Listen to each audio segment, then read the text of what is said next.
Well, good afternoon, everyone, and we have a lot to get through this afternoon. I'm delighted to be joined today by Ray Harmer, the Minister for Infrastructure. DOI have been a critical partner in the work government has done to prepare and deal with the impact of COVID-19. Now, I won't steal his thunder. He can tell you a lot more about this in a moment. But first of all, I would like to ask the Health and Social Care Minister to cover today's statistics. David. Thank you very much, Chief Minister. The total number of tests now undertaken stands at 3,117. The total tests back is 3,079, leaving outstanding awaiting results 38 tests. We have 2 new cases identified today, bringing our total cases to 315. Of those, 260 are now presumed recovered, leaving us with 34 active cases. One thing I need to emphasise is although there's been several new cases identified over the last few days, that is not a cause for concern. I know people have started to get used to the fact we had a few days of zero, but as I have said repeatedly, we will see low levels of cases emerging because there is still a low level of community transmission. But what matters is the long-term data trend, which is not currently causing any form of concern. Thank you, Chief Minister. And thank you very much, David. And I think it's worth pointing out and making absolutely clear that based on the contact tracing so far, there is no evidence that these cases have any link to the changes we made last Friday. Now, as you say, there is no cause for immediate alarm, but it is a stark reminder that we can take nothing for granted when dealing with this pandemic. We need to keep up all our efforts on social distancing, hand washing and wider hygiene. Now, I'd like to update you all on a marathon Council of Ministers meeting today. We discussed and considered a number of papers, and I want to share with you my impressions on those bits of the discussions that may impact on your lives. The Council of Ministers have agreed that our next fundamental review point will be the 7th of May. We decided on this date on the advice of our clinicians and policy officials. This will give us the space to amass the data that we need to be able to make the best decisions for our island. I want to make a couple of other important points on this. First, it does not mean that we will be announcing wholesale changes on that date. We will, and I know you have heard this a lot, progress in small, manageable, clinically driven steps. We will make decisions on the data and the clinical data we have. And please don't forget that if the data is telling us that we can't make changes, we won't. Second, any measures that we may decide on the 7th of May may not come into effect on that date. It may be that we need to amend legislation and need time to do that. It may be that the changes we decide need a lead time from industry. I can commit to you that we will operate in a transparent manner. On transparency more widely, the Council of Ministers today also considered the strategy document that I mentioned to you from the lectern. It is the document that describes our medium-term approach to COVID and what decisions we see ahead of us and how we will be making those decisions. There was broad support of the document and the approach across Council. We have asked for some final detailed changes and we expect to publish it on our website after the Council of Ministers have had a final review at its meeting on Saturday morning. We will then debate the document on Tuesday in Tynwald with our Tynwald colleagues. Some people have referred to it as an exit strategy. This, of course, does beg the question of what we will be exiting to. This remains the big unknown. I wish I knew the answer. Life will not be the same as it was for some time to come. Until there are real game changers, such as vaccine, we have to learn to live with the virus and manage it in our island community. But I hope that what you see will be a path ahead that gets us to the new normal, a new Manx normal. The Council of Ministers also considered papers on golf and fishing. We know how important these and sport in general are to people's well-being over these challenging times. I am able to announce that from Saturday morning, recreational angling will be allowed under the current restrictions. There will be some exceptions. We are not yet ready to allow angling by boat or by kayak, the opening of private-owned fisheries, angling by anyone who has symptoms or has anyone in their household with symptoms. And for those of you rushing to get your fishing kit ready for Saturday morning, please remember the importance of maintaining strict social distancing and hygiene rules. Please respect other people's space and, of course, make sure you have a fishing licence where necessary. We also discussed golf, and I am grateful for all the work that has been done by the industry, the golfing industry, to work with us to establish what would be needed to allow golf to resume. The Council of Ministers has asked for some additional details, and the Minister for Education, Sport and Culture will be able to update you at his press conference on Saturday. Now seems like a good time to hand over to the Minister for Infrastructure for an update. Ray.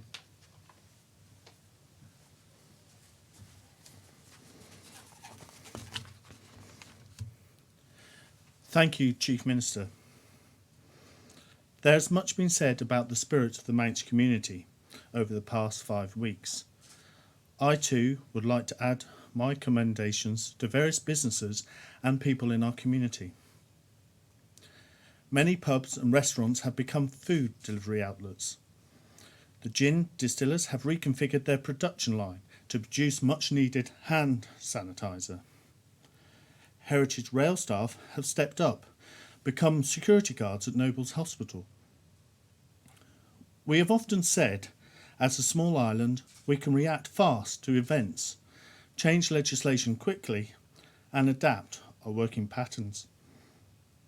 An excellent example of this is the work that the staff in my department have put in, working seamlessly with colleagues from right across governments to shore up the island's defences against this invisible virus.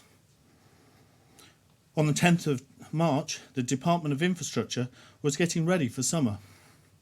We were preparing for local elections, for the TT, for the opening of the railways and the trams, and of course for the work on the promenade. Other projects were well advanced.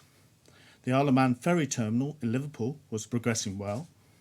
Work to begin to remove the silt from Peel Harbour was underway, and whilst the work on the promenade was challenging, at least no one was accusing us of working too close together.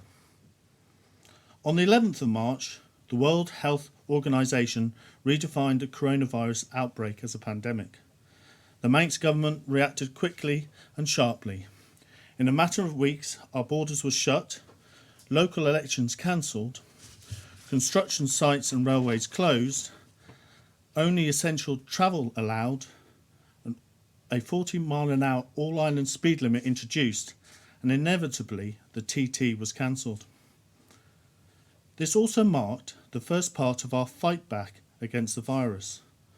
The role of my department would be to deliver solutions around infrastructure and logistics and provide the DHSC with what they needed to save lives. The hospital required extra capacity, so we transformed the unused parts of the Newland site into a new 50-bed ward. Our army of builders, electricians, engineers, craftsmen, caretakers and cleaners swung into action immediately and delivered the first completed base to the matron in less than 2 weeks. The ward was fully fitted out to modern hospital requirements and has since helped accommodate patients from Abbotswood on a temporary basis, while DHSC, again with support from DOI, deep cleaned Abbotswood and undertook important works to ensure a safe environment. We knew the supply of oxygen would be a key weapon in saving lives. However, due to worldwide demand, concerns were raised over supply issues to the island. A number of approaches were considered, and the Council of Ministers took the opinion to build the island's own oxygen generation facility. There was huge worldwide demand for this sort of equipment, and our hospital estates and engineering teams were able to secure the units we needed just before other countries grabbed them for their own temporary hospitals. We are commissioning the new plant this week, which could not have been done without the first-class support from the island's private sector businesses and contractors who sent their staff to help us, including fabricators who sourced and built a whole new industrial unit, tradesmen who refused to charge extra for weekends and bank holidays, and local businesses and charities who lent us valuable equipment for as long as we need it. You all know who you are. We are very grateful. Some of you have seen the video of the equipment arriving in the short film we have made. This facility will ensure that we will now be able to deliver oxygen to COVID-19 patients at Noble's Hospital, whatever happens to the supply from the UK. While this was being built, we worked closely with our bulk oxygen supplier to make sure that their tankers could get to and from the island quickly and easily. There is a short film of this too, but what it doesn't show is the incredible support that the Isle of Man steam packet and the constabulary gave our teams.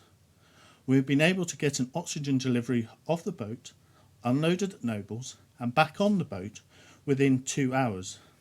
And the boat has been waiting for the oxygen in both directions to ensure that it makes the sailing.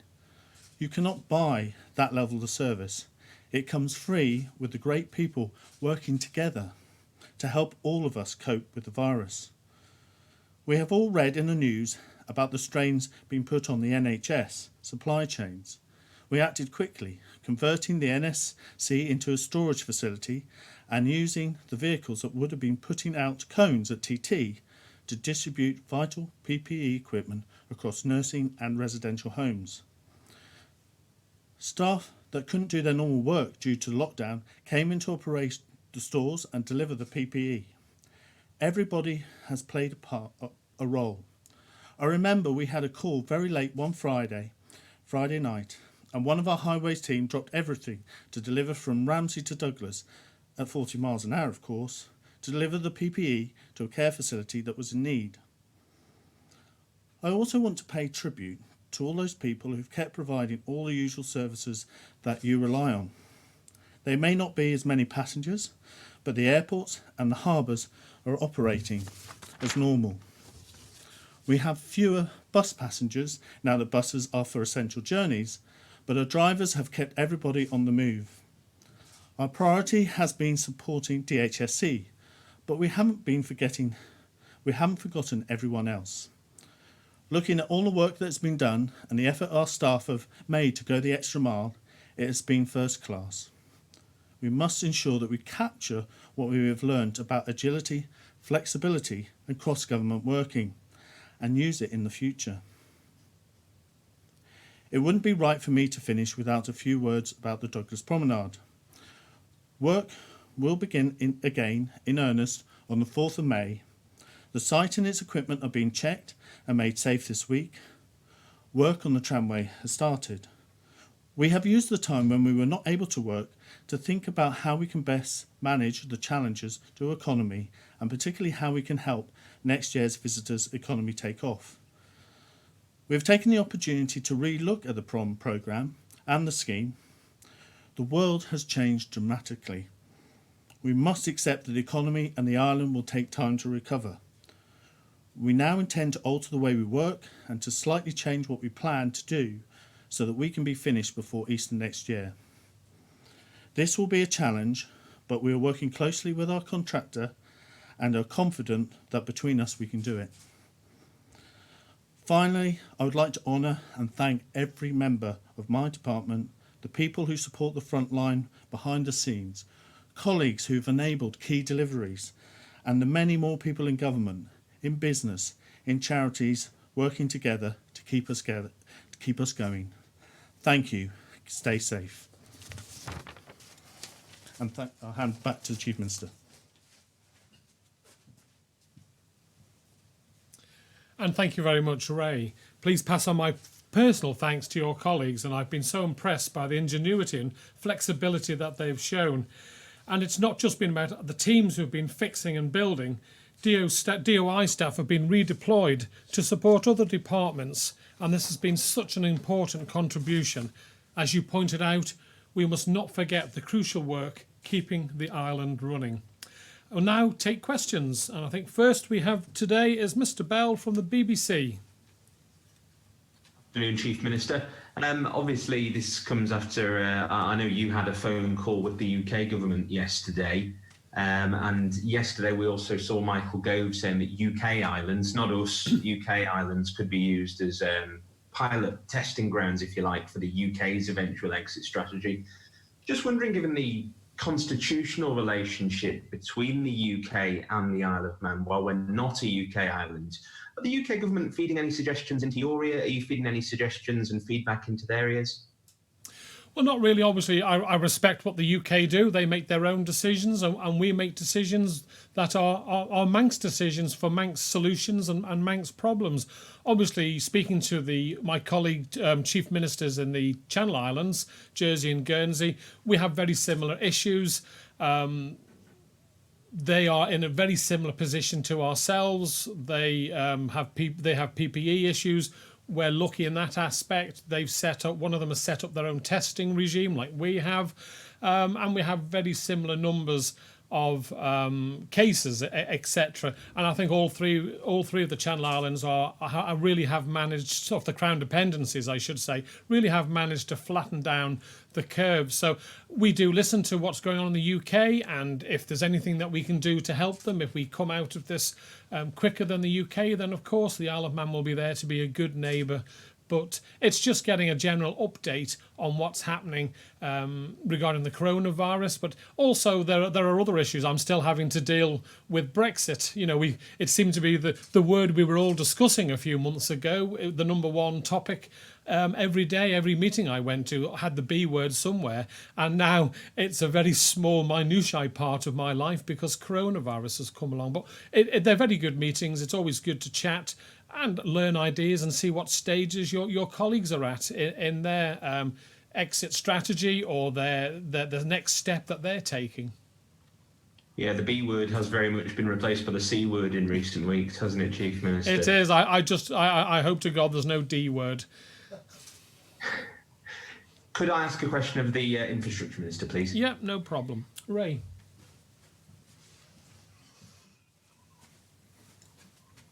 Hi, Alex. Afternoon, Minister. Afternoon. You alluded to some changes to the promenade scheme there. Can we expect substantive changes to the way it will eventually look? And crucially, will it affect the timescale and the cost? So we have a really good opportunity. There'll be further announcements coming forward, but in essence, we have an opportunity because, in effect, much of the promenade is in many sense closed. So in terms of how it will look, a lot of it will look remarkably as it was planned to look. But what we will need to be doing is taking hard on what we have been doing is taking a hard look on the stages and how we manage the whole process. I mean, if I had said to you that at some point it may even be closed for a short period, the answer would have been no, only a month or so ago. So we are looking at how we deliver it. Okay, thank you. When can we expect advances then? When can we expect these plans to be published? Well, that will come into fruition over the next few weeks. But the key thing is that our aim, our target, is before next Easter. Next Easter, thank you. Thank you. Thank you very much, Alex and Ray. And next we've got Sam from Isle of Man Newspapers. Hi, Sam. Good afternoon, Mr. Quayle. Sorry, I was going to ask Mr. Harmer to stay, but I didn't want to interrupt you as you were coming in, to be honest. Okay, we'll get Mr. Harmer back. Ray. Thanks, Sam. Good. I just wondered if we could clarify something. We've had a few people contact us about the work ongoing on the MER track and the workers themselves.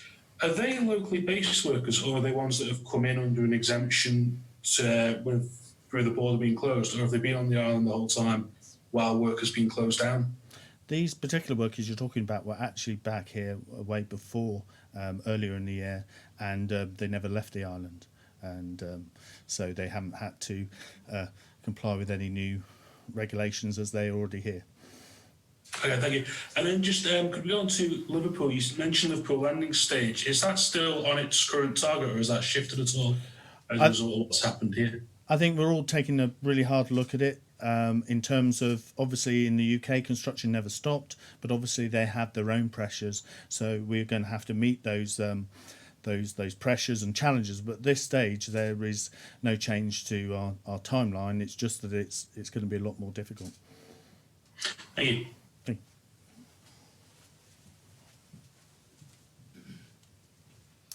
Okay, Sam.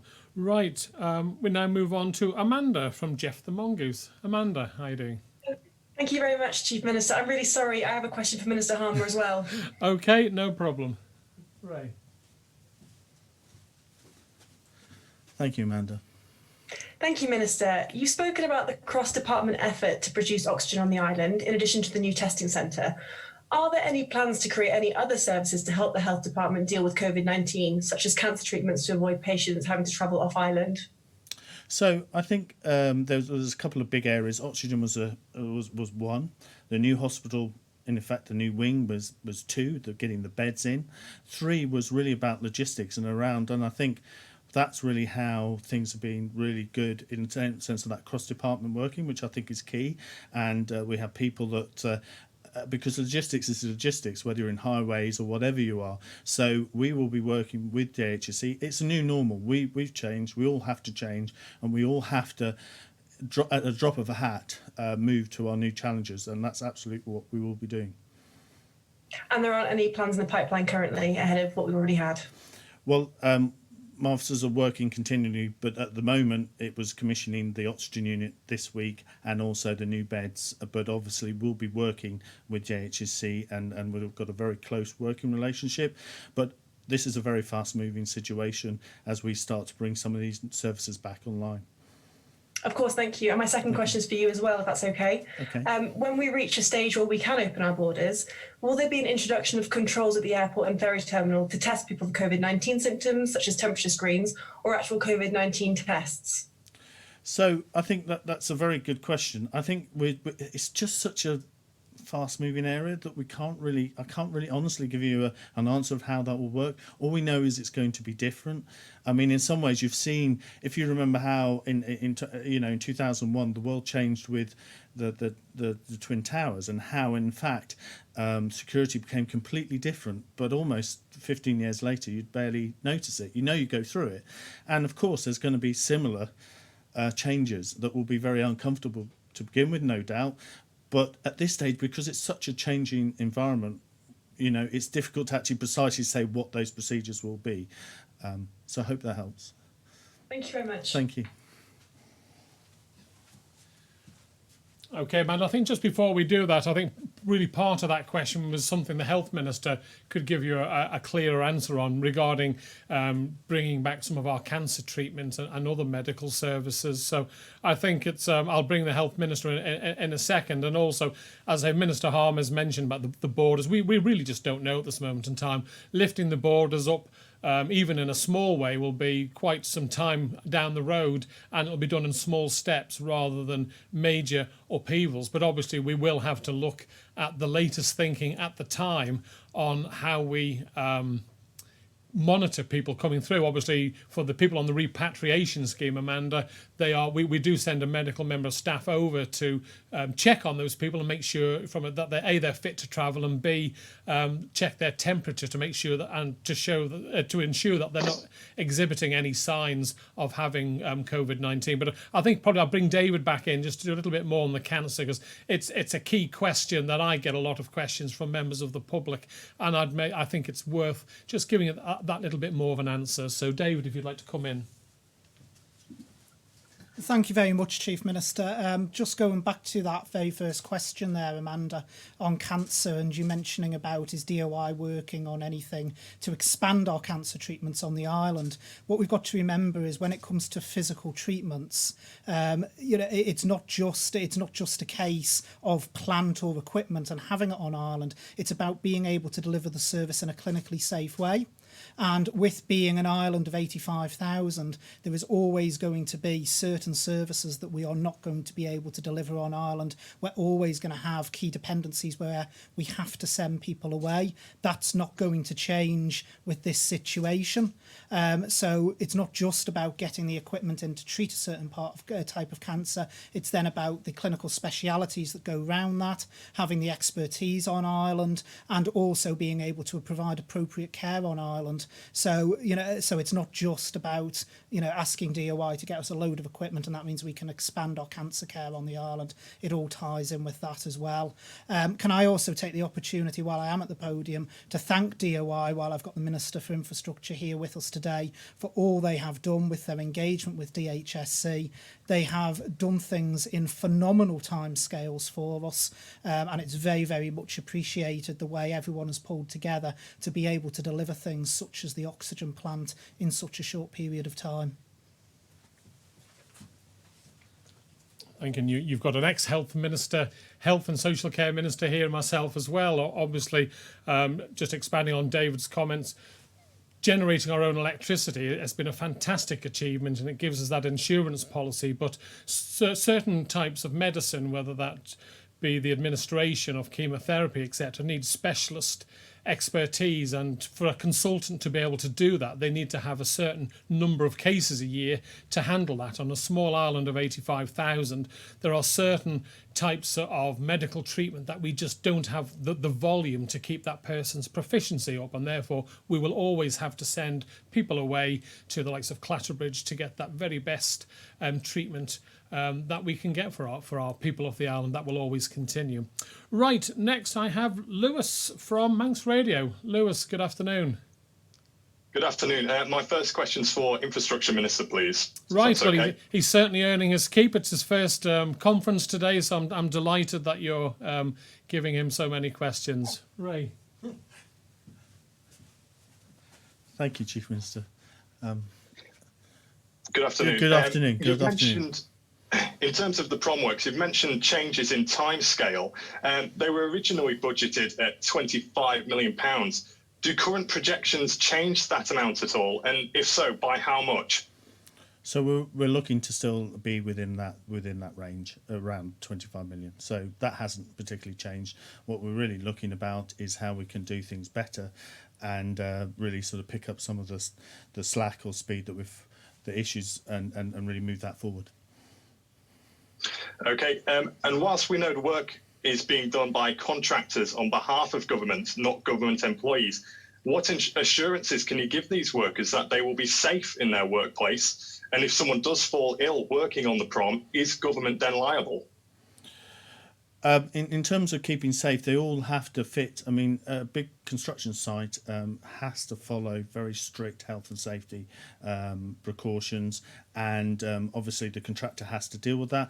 Some of the contractors have worked on big projects such as Terminal 5 at Heathrow, so they're used to dealing with this. Is very normal for a large construction site.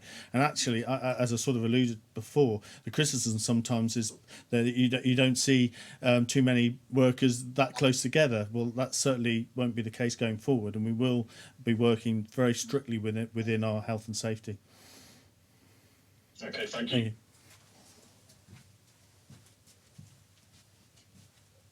Thank you very much. Right, we move on to Rob from 3FM. Rob, how are you? I'm very well, Chief Minister. How are you? I'm great, thanks very much. Though a Very good. 4 or 5 hour meeting of Council of Ministers today does tend to be a little bit draining. I can imagine. Perhaps unsurprisingly, I have a question for the Infrastructure Minister, please. Okay, Ray. Rob, how are you? I'm very well, thanks. Good to see you, good. Minister. Getting your daily steps in, getting to and from the podium today, I see. In terms of, I understand the DOI now has a leading role in the repatriation process. Of course, we saw the first group leaving the Comas Hotel this week. Having listened to feedback from those who've been staying there, are there any changes planned to the system in the coming weeks? So I think obviously it's a cross-department effort. Obviously, as I was alluding to before, the logistics side is something that obviously the department deals with, and it's been changing all the way along.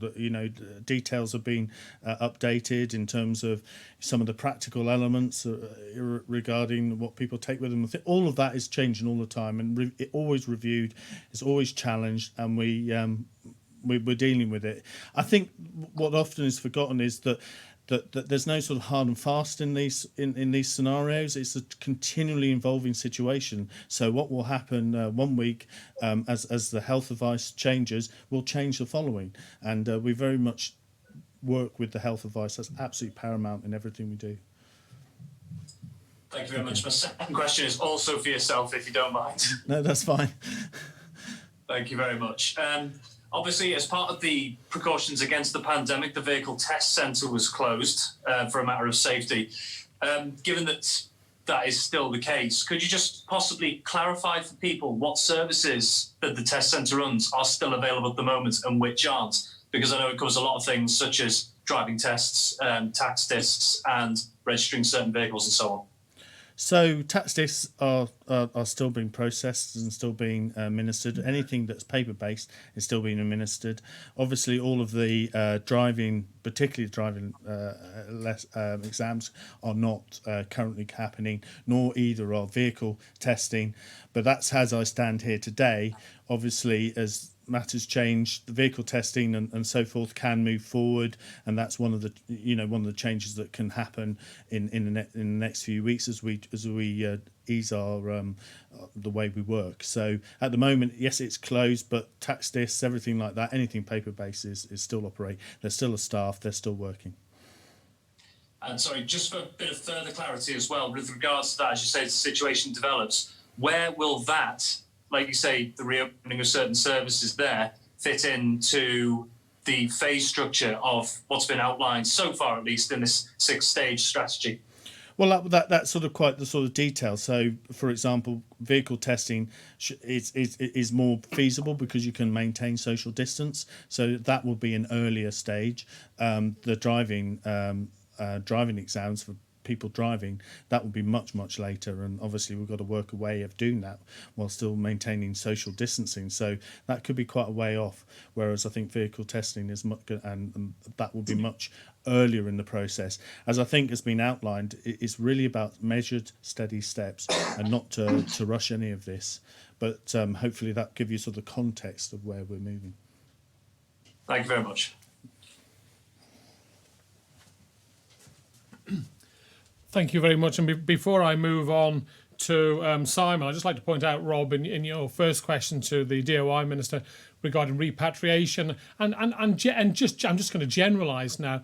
Council of Ministers, the National Strategy Group, the Bronze Committee, the Silver Committee, the Gold Committee regularly are meeting nearly every day, discussing and reviewing everything that A, we've already set up, and B, changes that we can make. So it's very fast and fluid. As the curve comes down, if we manage to keep that down, then the public will see changes to maybe how we work some of our repatriation measures, how we do other items on the island. For example, I've just announced that you can go fishing from Saturday, from the shore or in a proper reservoir, etc. So changes all the time, but so we review everything. There is nothing set in tablets of stone. We look at the data that we get from our clinicians, from public health, along with the data from the 111 call centre to see what is out there in the community. Are there hotspots? Do we have a problem?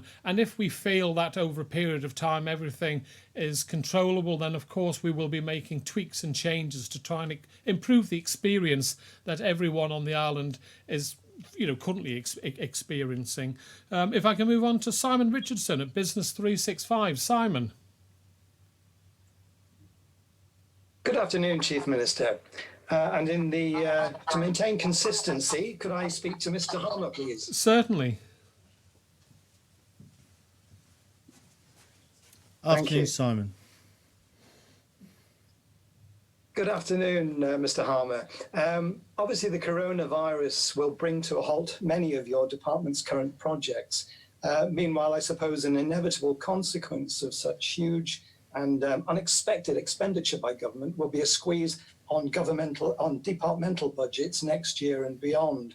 Now, given the backlog of work that's building up, how concerned are you that important road and infrastructure works will have to be shelved indefinitely as a result of this pandemic? Well, thank you. I think, Simon, in one sense, I think the key issue is actually will be a need to accelerate the capital programme once we move into a recovery phase. That's an important part of moving forward with the economy. So yes, some resources have had to be rescheduled or removed. So for example, that the work to do with hospital has to take priority. It will mean looking at reprioritising certain things, maximising local spend where we can, but it will be very much a case of when we're in a recovery phase, I would say, over the next 6 to 9 months, that we'll be looking actually to accelerate some of those capital schemes. Okay, thank you. And also to you, Mr. Harmer, if I may, you mentioned the airport earlier. Is it the case that many of the staff that work for private companies have had to be furloughed as a result of this, given the level of business moving through the airport? Sorry, I don't quite follow your question. When you say those that have been furloughed, do you mean the staff? No, the airport you said was running normally. Is that normal in terms of the number of staff that are working there, or have people had to be laid off or furloughed for the period? We've had to, in terms of, and this is an answer for the whole of the department. We've actually redeployed a number of people. So in terms of the department and where people are working, we're actually probably working more near a normal in terms of capacity. But it has meant that actually people are doing different jobs, and obviously with regard to the airport, you still need air traffic controllers. They still need to operate while the airport is running. But I think generally across the department, we're actually working more nearer 100% than you would think, because, as I say, there are additional challenges that we have to face. Okay, thank you very much. Thank you. Thanks for. Before I move on to Paul, Simon, I think it's important to point out that I think about 1,000 of our staff have been moved to other areas to work to help out where their jobs have ceased to be needed for the time being. For example, some of the team from the Heritage Railway have been doing security up at the hospital. So a good 80+% of all our staff are currently continuing to work in their current jobs. So if we move on to Paul from MTTV. Paul. Thank you, Mr. Quayle. I'd like to speak to, yes, you guess, Mr. Harmer. Okay, I'm getting off lightly today. Ray. Thank you. Afternoon, Paul. Hi, Ray.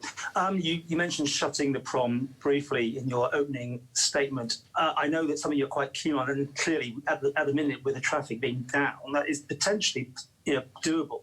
So can you give us any meat on the bones on that one bit more? Are you seeing a full shutdown at the promenade to get the scheme going again?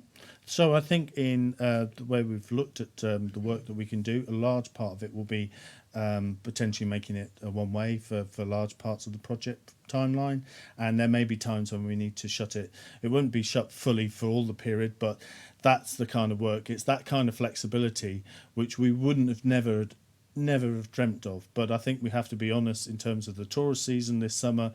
We'd also committed to no landside working. Well, clearly that is really not an issue now for this, and I think all of the consultation that we're doing is saying, for goodness sake, get it done. Do not let 2021 be a season where we've still got promenade works. I'm just checking the dates, and it's the first week of April is Easter next year. You have a contract in place, of course. Is that been ripped up and you've had to go back and renegotiate everything because clearly of this interruption to the scheme, which is beyond anyone's sort of control? Therefore, have all the penalties been lost? Are you back to a 0 point now, or what? It's very much a collaborative effort in terms of positioning our resources so that we meet that, so that, for example, some of those constraints that were there before are no longer there. And because we're removing some of those constraints means that we can do things quicker. It was always said that if you completely close the prom, I believe that there's a number of tenders that could say, well, actually we could do it within 9 months, a year. So it's very much about the constraints that you give a project. If you're keeping everything open, two-way traffic, you're not allowing landside working in the summer. If you put all of those constraints, then obviously it takes longer. So removing some of those constraints actually allows us to deliver the promenade in a quicker time. A new contract. And well, it's not what was a the new last contract? When was it due to be finished as well? I suppose. Well, basically, we envisage, because of the lockdown and because of all of the issues, that we certainly would not be completing it next summer. We certainly would not be, because of the coronavirus, it certainly would have an impact. Obviously, there's an impact on key workers coming into the island. All of those means that we've just got to think differently, and I think that's the challenge almost from day one, is saying think different. You can't keep on the same sort of silo mentality. We have to think different, and that works across as we partner with a contractor to move this forward. So what was the date originally for it to be completed? Sorry. So it depends how far back you go. Originally we were talking about the latest one, it basically would have been August 2021. That was and before now by April 2021. Yes, and that was before the coronavirus. Obviously, there's been no work happening over the last six weeks, and obviously there's a cost and a mobilisation that you have to be able to deliver on.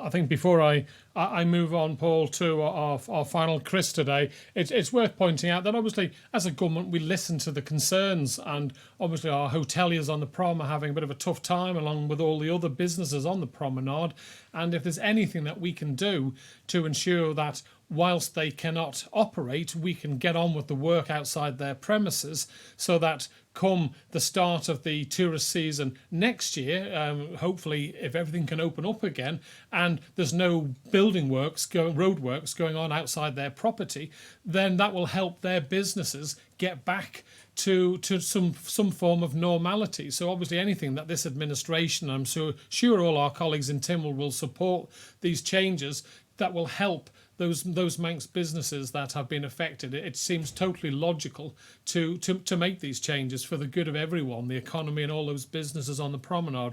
So finally we have Chris Cave from Energy FM. Chris. Good afternoon, Chief Minister. If I may speak to Minister Harmer, please. Okay, Chris. I won't be offended. Afternoon, Chris. Good afternoon, Minister. Not surprisingly, a lot of the issues I wanted to raise have already been brought up, but just going back to the cost of certain projects, you say certain projects will be accelerated as soon as they can be. How confident are you that you can still carry out these projects on budget? Because the whole landscape has changed, whether that be employers charging more to carry out the work or the cost of materials rising as a result of this pandemic. And that's very much the challenge over the next few months, and the work that we've been doing already. Obviously, because of the whole world has changed, there's opportunities for more local construction as well. And I think it would be very much a boost to the economy. Before the pandemic, we were reaching very high levels of projects completing on time and on budget. Now we've got to push even harder. But I think I do notice complete change in the industry. I notice complete change in how people are working. I think you've seen that in terms of some of the hospital work that's been completed in 2 weeks. And I think we've really got to take that forward following, over the next months, because it's going to be critical that we do that so that we can rebuild our economy. But surely, even if you have certain initiatives which you want to carry out quickly, like you said, at the hospital, there are others which may be deemed as vanity projects, which are surely in jeopardy. Well, Yes, of course. The whole capital programme is being reprioritised as we speak, and that will, obviously figure quite clearly in the budget in July. So it is about prioritising, but it's also about accelerating. I think that's the key message. It's not about actually reconstructing, and the infrastructure is going to be really, really important as we rebuild our economy. I don't think it's right to consider cutting back, because actually the infrastructure will bring us through this, and also in some ways actually re-energize what we're doing. Thank you. And when things do gradually go back to normal, are there plans in place to deep clean places like the airport and the sea terminal, and also other work environments, to reduce the risk of the virus spreading once again? Well, that is really now becoming part and parcel of what we're doing, and this is the challenge. What we're all learning, this is all new in terms of changing a lot of what we do to how we need to for the pandemic. But what I need to remind everyone is that this is quite normal in terms of construction, in terms of processes. That's what we do. We do logistics, we do things where we check procedures and so forth. So actually including that as part of the way we work is very normal. It is the new normal, but it is something that we're very much set up to do. Thanks very much. Before I move on, I think it's important to just expand on what Ray was saying and the question regarding capital projects. It really is important. We've got 4,500 people working in our construction industry, and if government can continue with its capital projects, for example, we've got a STEM block at the Queen Elizabeth II High School that needs working on. We've still got work to start on the new school at Castle Rushen High School. All that puts money in the economy. It's what's known as the multiplier effect. So it's not just the 4,500 jobs and families that are getting an income. It's also the industries that support the construction sector. They will get that income going around the economy, and therefore it's really important that we continue with our capital projects as much as possible to help the Manx economy continue. I'll take one last question from Manx Radio, and then we'll move on. Lewis. Infrastructure Minister, please, if that's okay. Right. Afternoon, Lewis. Thank you. Just quickly, pictures shared on social media suggest work has also restarted on dredging Peel Marina. Can you just confirm if this is the case? Yes, it is. Thank you very much. Thank you. Well, thank you very much. And before I go, I'd like to give some shout-outs. First, a shout-out to Across the Irish Sea today. Today marks the 100th birthday of Captain Tom Moore, or more appropriately, Colonel Tom Moore, following his honorary promotion yesterday. Tom has captured the imagination of people across these islands and the wider world with his 100th birthday walk for the UK's NHS, with fundraising now at a truly staggering £31 million. Tom represents the best of us, serving as a beacon of hope and of pride in these unsettling and sorrowful times. Tom has demonstrated the power of the human spirit, the power of determination and resolve, the power of caring for others, and perhaps most importantly, the public's admiration and devotion to our health and care professionals, and to a health service that is open and accessible to all, regardless of means. Knowing that Colonel Tom's milestone birthday was on the horizon, students at St Ninian's High School worked on a special birthday card, the Manx Triskelion on a sea of red, a fitting symbol not just of our island's resilience, but also of Tom's. Despite receiving 125,000 birthday cards, I am sure this unique design will catch the Colonel's eye. Well done to all the pupils who took part, and my thanks to all our teaching and support staff working so hard in our special units across the island. On behalf of the Isle of Man Government and I think it's safe to say the people of the Isle of Man, and on behalf of the people of the Isle of Man, I would like to wish Tom a very happy 100th birthday. Of course, Colonel Tom is not alone in raising money at this time. Here on the island, people have been doing all sorts of inspiring and amazing things to raise money for good causes and for our health and care services. One such example is Ella Quayle, who is 16 and from Douglas. Ella has raised almost £3,000 for the Nobles Hospital Equipment Trust by shaving her head. A fantastic effort that will make a real difference. Thank you, Ella. Finally, for today, I want to thank the first wave of Ireland residents who were repatriated to our shores a fortnight ago and acknowledge the sacrifices they have made for the greater good of our community. I am pleased to say that yesterday they left the Comus Hotel to return to their homes. Of all the measures government has put in place in our fight against COVID-19, I think it is safe to say that repatriation has been one of the most emotive and debated. I know that for these residents who found themselves off island when we closed our borders, the past few weeks have been difficult, sometimes arduous, and this process continues for some. For those who have made it home, I know that being home on your island but not in your own homes has been frustrating and unsettling. Together, everyone on our island has worked to flatten the curve, and we are succeeding. I have made clear that our repatriation process was developed from clinical advice. Our returning residents have played a vital role in our efforts to keep the virus at bay through a 14-day period of isolation, helping keep our island community safe from ravages of a second wave. It may not mean much, but I do sincerely thank you. I have committed to keep their process of keeping this process under constant review, and we may be able to make changes in the future as our understanding of the virus develops and if the situation on our island allows. So finally, please keep safe and make the right decisions for you, your family, and for our island. Thank you very much.